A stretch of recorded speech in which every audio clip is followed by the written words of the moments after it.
कभी कभी अगर तुमको लगे कि मेरे जीवन में बहुत बीमारियों ने मुझे घेर रखा है, तो प्रयास करा करो कि बेलपत्र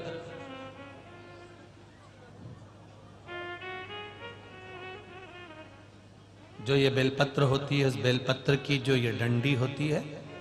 इस बेलपत्र को अशोक सुंदरी वाली जो जगह होती है वहां पर इसका चढ़ाकर डंडी का जो भाग है वो शिवलिंग की ओर हो जाए, और यहीं से जल चढ़ाते चढ़ाते चढ़ाते चढ़ाते अशोक सुंदरी से जल चढ़ाते चढ़ाते ओमकार जैसा, ओमकार जब हम अशोक सुंदरी से चालू करेंगे तो वो जल पहले गणेश जी के पास जाएगा, फिर वापिस अशोक सुंदरी के पास आएगा, अशोक सुंदरी से कार्तिकेय के पास जाएगा, कार्तिकेय से महादेव के पास जाएगा। ऐसा ओमकार जैसा जल, जब तुम्हें लगे कि बीमारी बहुत घेर रखी है और बहुत बीमारी ने घेर लिया, कोई किडनी, कोई लीवर, कोई बहुत शरीर में कष्ट, कोई रोग बीमारी, या कहीं तुमको ऐसा लग रहा है कि मेरा गर्भ 20 साल हो गए, 22 साल हो गए, संतान नहीं, तब भी इस प्रयोग को जरूर करिएगा। डंडी का मुख शिवलिंग की ओर, पत्ती का मुख अशोक सुंदरी की ओर, जल चढ़ाते समय अशोक सुंदरी से धार चालू कर कर गणेश जी पर, गणेश जी मालूम है ना सबको कहां गणेश जी होते हैं, कहां कार्तिकेय होते हैं, एक बार समझ लो उसको भी अच्छे से।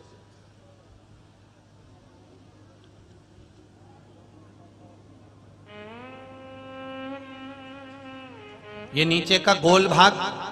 ये जल जाने का स्थान, ये शिवलिंग, बीच में जो मोटी सी लाइन होती है वो अशोक सुंदरी का स्थान है। शंकर जी के राइट में जहां से पानी नीचे गिरता है उसके कोने पर गणेश जी का स्थान, इधर कार्तिकेय का स्थान, ये शिवलिंग, ये जो गोल भाग है ये माता पार्वती जी का हस्त कमल है। ऊपर से जो बूंद बूंद जल कलश में से गिरता है वो शंकर भगवान की 5 लड़कियां, जया, विषहरा, शामरीवारी, दौतली और देव, ये शिव जी की 5 लड़कियां ऊपर से जल की बूंद गिराती हैं। हम जब भी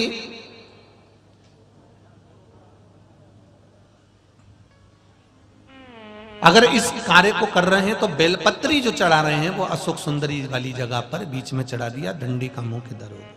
जल चढ़ाना यहीं से चालू करा, यहां से गणेश जी पर गया, गणेश जी से अशोक सुंदरी पर आया, अशोक सुंदरी से कार्तिकेय पर आया, कार्तिकेय से देवादिदेव महादेव पर आया। ये ओम बिंदु जल है, इसको हरिओम जल भी कहता है।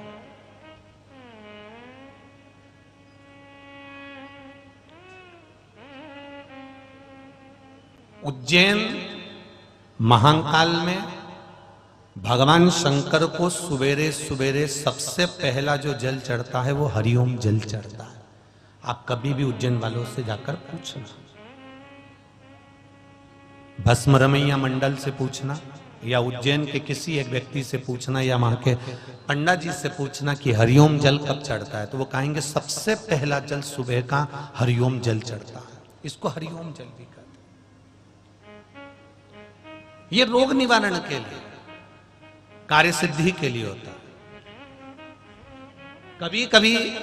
आप किसी कंपटीशन एग्जाम में बैठ रहे हैं, किसी परीक्षा को देने के लिए जा रहे हैं, तब भी हरिओम जल का प्रयोग कर सकते हैं। हम शिव को जो जल चढ़ा रहे हैं, मेरे ओघड़दानी को, मेरे बाबा को जो जल समर्पित कर रहे हैं,